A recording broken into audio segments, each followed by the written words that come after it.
Should you be buying Tesla in 2025, or is it time to be selling off all your shares? And with the 30% dip since its most recent high, could this actually be the best time to be starting a new position? So in this video, we're going to be going over all the facts from financials to valuation and everything else you're going to need to know in order to make the decision for yourself. And obviously, I'm going to be telling you guys what I'm going to be doing. If I'm going to be buying or selling at the end of this video, I'll tell you. But I hope my goal is that you will be able to make the decision for yourself, for your portfolio, for your investing journey. And yeah, so I'm not going to waste your time. I'm not going to tell you to like, subscribe, do any of that. You're already here. So let's just get straight into it. All right, so you can see here on the chart, so the end of last year of 2024, around the end of December, we can see that it's been almost, we've gone in like about a 30% dip. Since then I guess we've had a little bit of a bounce, but you never know. But as you can see, people are saying on Twitter, this is the biggest opportunity you can get in Tesla. This is amazing. If you look at the huge, run up of the entire year of 2024, like this could actually be setting us up for the next, year. But, that's all speculation, and you're going to decide for yourself, if you want to be joining that, process or not. Anyway, so now we're going to be analyzing Tesla, the company, and yeah. So first I want to quickly go over what do they currently sell and what do they plan on selling, right? Because that's going to be an important theme in 2025, right? But I'm sure you're already familiar with Tesla, most of their company, right? Because it's obviously one of the biggest companies in the world. But first of all, they have their electric vehicles, the Model S, Cybertruck, Model S Plaid, whatever, right? All that stuff. They're electric vehicles. But then, they also have their energy products. As you can see, I got this from the website. Solar panels, solar roof, power wall, power pack, like batteries, like commercial batteries for the cars, for, many things in general, right? Like also, for example, there's Starlink, like for like your Wi-Fi, right? Like I just got that installed at my house actually, as well as software and services, right? Like on the, this would appear on their income statement, like their supercharger network, right? Like whenever you want to charge your car when you're on the go, you got to pay Tesla, right? That doesn't just come for free. And they also have their own insurance, Tesla Insurance. So, and then, battery technology. So they also have like, battery cells that these are like next gen high efficiency battery cells. That's what I saw on the website. So yeah, they're not just selling cars, right? Like they have other things. But, what I want to show you is the upcoming, right? Because this is what people are most, pricing, Tesla in for. They're upcoming. So I want to show you their upcoming vehicles, the Roadster, obviously the Robotaxi, the Tesla Compact. I don't know if this is rumored. So, and then the Tesla semi-truck, right? They have the truck that they want to build. As well as energy and battery innovations, such as, new Megapack or new different solar products, right? But this is where it's really important, the AI and robotics, right? This is what people are most excited for, which is obviously full self-driving, which is actually going to be coming soon, which we're going to get into, as well as the Tesla Optimus, which is their new Tesla humanoid robot, which we'll also be talking about more, and AI and Dojo supercomputer. I wasn't sure exactly what this was, but I don't know, AI train. Yeah, so this is like the training, right? You have like a DeepSeek who use like a large language model to train their AI, but then, Tesla has their own thing too. And then manufacturing and innovations, the GigaPress. I actually didn't even understand what this was. Maybe someone could explain it to me. GigaPress and new assembly methods. I guess they're also planning on having new, more efficient assembly planning methods. But as you can see, what on the left, you can see what they currently sell, and on the right, you can see what they're planning on selling. Now, I just want to show you. So I just want to remind you that Tesla is one of the Magnificent Seven, the Mag 7, one of the Mag 7 stocks, along with Apple, Amazon, Google, Meta, Microsoft, Nvidia. And these, obviously, if you don't know, these are like the highest growth stocks, seeing some of the craziest returns over the past couple of years and make up the majority of the S&P 500.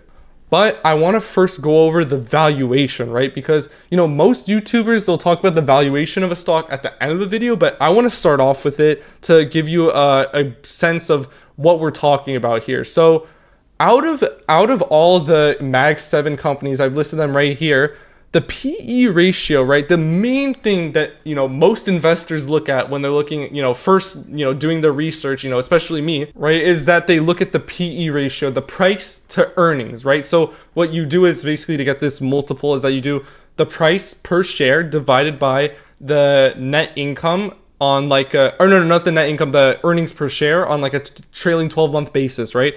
And this kind of gives you a sense of like, what is the value, like how much is this priced in at, right? So like, let's say you have a 28.5%, 28.5 PE, right? That's kind of like, this company is trading at 28.5 times what it's worth. And right, obviously, to most new investors, that sounds crazy, right? Like, oh, it's trading at so much higher than what it's worth. But, think about stocks in general, that's how they work, right? Like it's, they're priced in at what they think it'll be in the future. So, but the thing is, Tesla is much overvalued, right? Like 174 times what it's worth. So that scares a lot of people. In recent years, it's been going up, or it's been fluctuating, which I'm going to show you. But of the Mag 7, Tesla still does currently have the greatest PE ratio. So it's definitely the most overvalued in that sense out of all the other 7. But I can show you a picture of the PE ratio of Tesla. As you can see, their PE ratio is in blue, and and the price is in green, as well as the EPS in yellow. But you can see it's been kind of fluctuating, but it's getting to like a high point like last year and this year. From last quarter, obviously it's gone down a little bit, but like, as you can see, compared, like, so this is this quarter right here, February 2025. Last quarter is December 2024, and then September. So it's shot up quite a bit. So that kind of scares a lot of investors. Okay, so now I want to show you the price to sales ratio. I'm going to show you some other ratios as well. So yeah, so their price to sales ratio. I'm just going to be comparing Apple and Google. I'm using the 1000X software. So you can see like Apple's like a 9.13 around price to sales. Google's around 6.4, and Tesla's at like 11.8. So that is quite a bit, right? Like that's still quite a bit. I don't know if it's the most. I think Nvidia still might be more, but as you can see, it's like 11.8. That's a lot. As well as the forward price to sales ratio. As you can see, I didn't circle it, but usually, the forward price to sales should be like lower, as like forward PE, it should be lower than what it is now. It's higher. It's actually higher, and that's really not the best sign you could see. But I do want to show you that, its price to book ratio is actually 15.70. So that's actually not that bad compared to Apple. But their price to free cash flow, wow, it's in the 70s. So that's definitely the highest of the Mag 7. That is quite a bit, right, compared to Google and Apple. So I just want to show you this just to bring it to your attention. I didn't show you the PEG ratio, the price to earnings growth here, but because I think it might be a little off on the 1000X website. But here I'm going to be showing you the price to book as well as some other things. So yeah, you can see this is from Yahoo Finance, by the way. So this is Tesla, this is Apple, this is Nvidia. So yeah, price to sales of Tesla is 12.75. So yeah, I just want to show you that, sorry, the numbers always get a little bit tweaked, but like their price to sales ratio, you compare it to other companies, Nvidia obviously is one of the other, what definitely probably the second most overvalued of the Mag 7. You can see its price to sales is 29, Tesla's 12. So it's not that bad compared to Nvidia, but yeah, the price to book ratio is also pretty darn high. But you could, I'm comparing it to Nvidia here, so it's still not as much as Nvidia. But what I do want to show you is that their enterprise value, so their enterprise value divided by their EBITDA, right? That is 76.28. That really stood out to me as well compared to other of the Mag 7. And, we look at Amazon here. Their enterprise to EBITDA is only 19, as well as, look at the PE of Amazon. It's only 35 compared to Tesla's 174. But yeah, so enough. I'm going to show you enough of the financials. Right now I'm kind of just listing out numbers, trying to show you how Tesla is, the most valued, or if, one of the most valued of the Mag 7. But now I want to show you the financials of the company, right? So I want to back this up. I don't want to just show you the numbers. So from the revenue of Q4, I want to show you that there's a little bit of things to be a little bit sad about, right? So first of all, their total revenue, right? Top line, So from 2022 to 2023, it was 19%. But from 2023 to 2024, only 0.9% increase. That's pretty shocking. You know, you look at the numbers, pretty sure it's in billions, right? 81 billion to 96 billion to 97 billion. From 96 to 97, that's a little bit rough, right? But I will explain. I think I have some reasons as to why, but still, you know, that really shocked investors like a lot. So as well as their net income, right? Their net income, they went down, right? So like from 12 billion to 14 billion to now 7 billion bottom line, from 14 billion, you know, 2023 to 7 billion. That's quite a dip. I didn't do the exact numbers, but that's, you know, think about from 14 to 7, that's like almost, you know, half. So what I also wanted to bring up from their income statement was that their the amount of shares, you know, I like to look at how many shares is in circulation, their float. And, you know, usually I like to see that it's going down, but there's actually been increasing, right? So that means, I don't know, either the company's selling more shares or something like this, right? So went from like, you know, I think this was in millions, but, you know, wow, like you could see like 3,400, 3,485 now, you know, 3,498. So we're almost approaching, you know, the 3,500. So, you know, basically what that means is there's more supply, right? Think about it, in economics, I'm sure you learn, like when you have more supply, you know, then the price goes down. So that's kind of how it works. So, but you could see like Amazon, for example, if you look at the diluted, their diluted like amount of shares, you know, it's slowly going down, right? 10,700, 400, 100. So you see it's slowly going down. That's a good thing to see. Anyway, so on the balance sheet, I wanted to bring this up to your attention, is that, so their current assets hasn't changed, their cash and cash equivalents, hasn't changed too much, right? It actually hasn't gone up significant, and it's actually gone down. So that's not a good thing to see, but what's really stuck out to me was their short-term investments, right?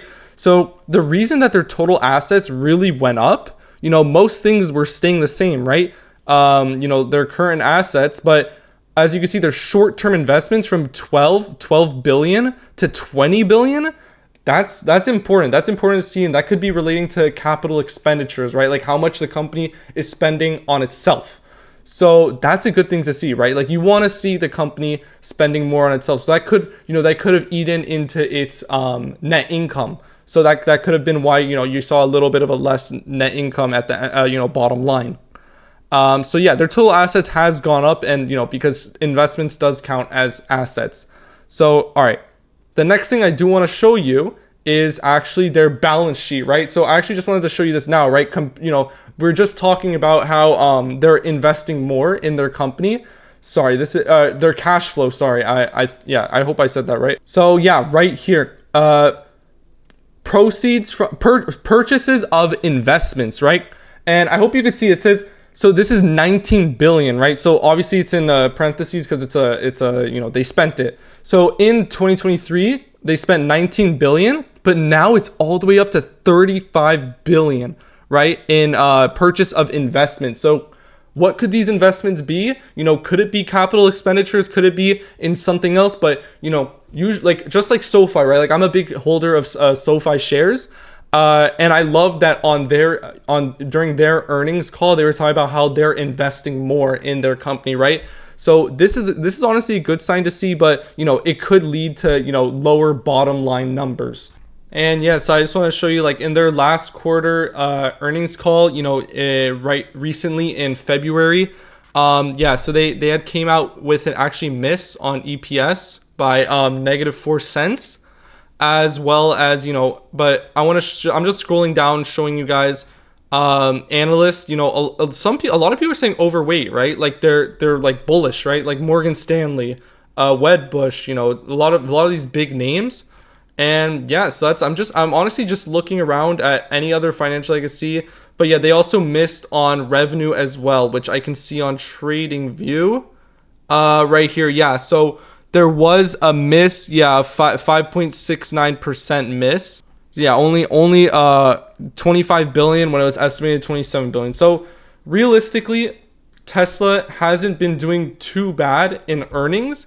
It just hasn't been able to beat Wall Street's expectations. You know what I mean? Because there's a lot of speculation going around this stock, which I'm going to show you right now. Which is, so for example, I'm just literally going to show you guys some stories from Yahoo that I literally see on the daily, right? As I know you guys are familiar with Elon Musk and Trump being, in cahoots, or them being friends. Trump hired Musk as a special government employee. I've literally been hearing all around, from my friends and everybody that, like, Elon Musk, he's trying to make the government more efficient. He's trying to implement his own policies, which, honestly, I was surprised, because when I was, obviously I've been a shareholder of Tesla since before before Trump came into office. I thought that Trump was actually going to hurt Tesla, because, he's all about, fossil fuels, and, like, the less producing of electric vehicles in comparison to, like, the Democratic Party. But they've actually formed a strong friendship, as it seems. As you can see, he brought his child's name is X into the office. As you can see, I was like, what is he planning? I thought that was really funny. Like, his son is really funny.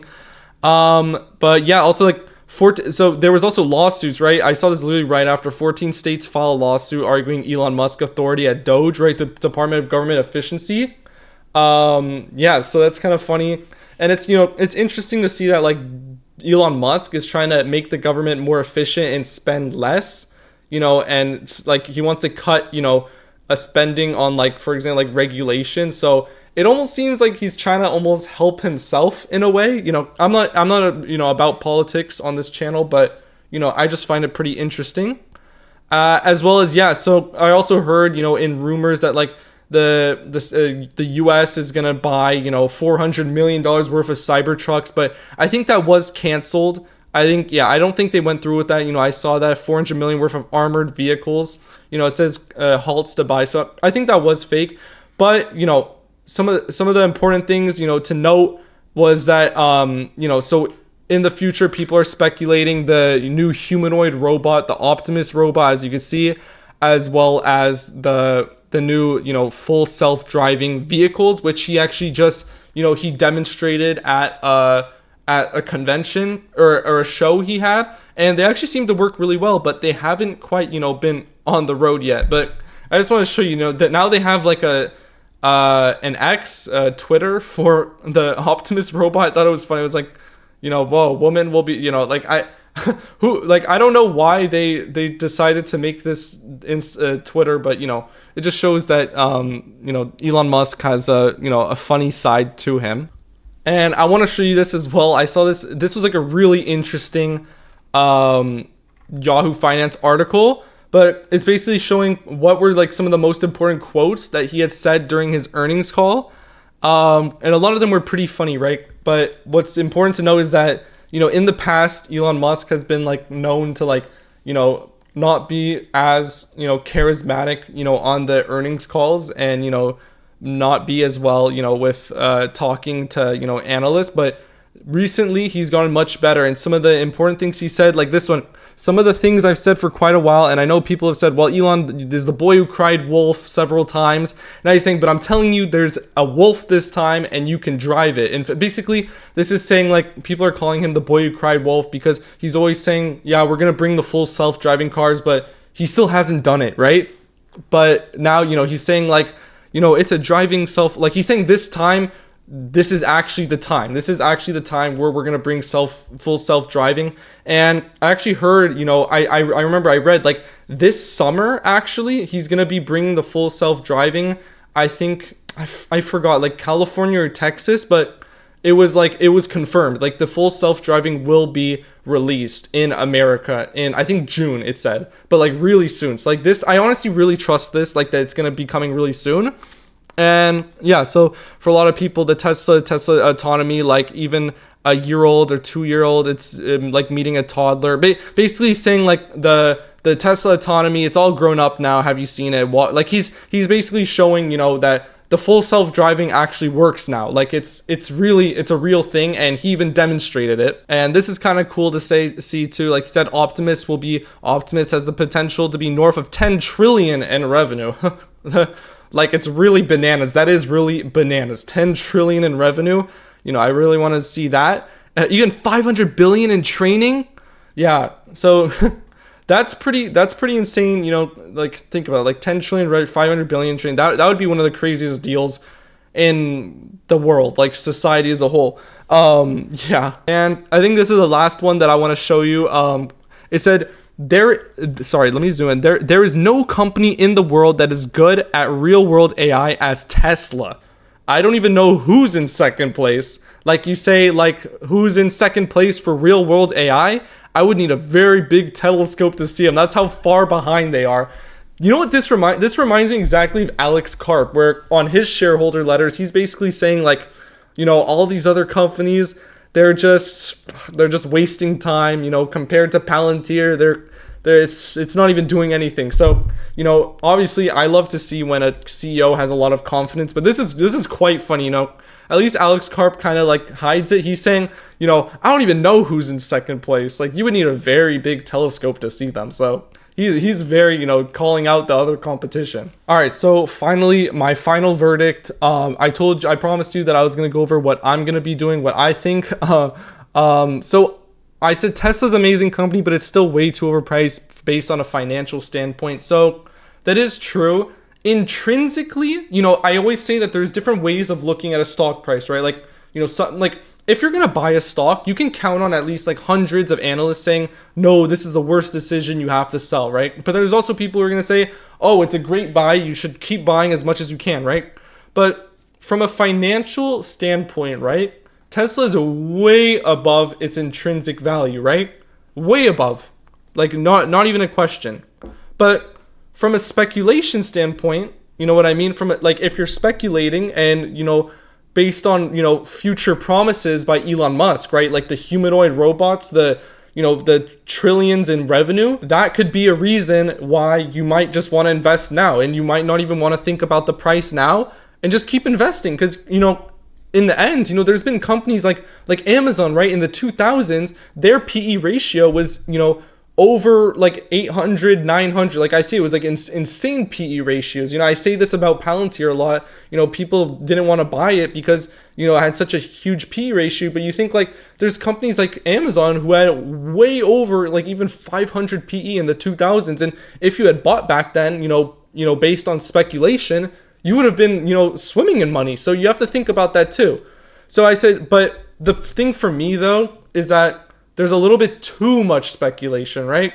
Like, for example, Palantir, when I had bought it, like a while back, there was still performance, right? Like, they were still selling, like, most of their promises they had, like, done, right? Like, with their, like, revenue, like, it did correlate with what Alex Karp was saying in his interviews, right? Like, it did make sense, but the thing is, with Tesla, you know, he's kind of saying, you know, autonomous driving, full self-driving, humanoid robot, but we kind of still have yet to see this in action. You know what I mean?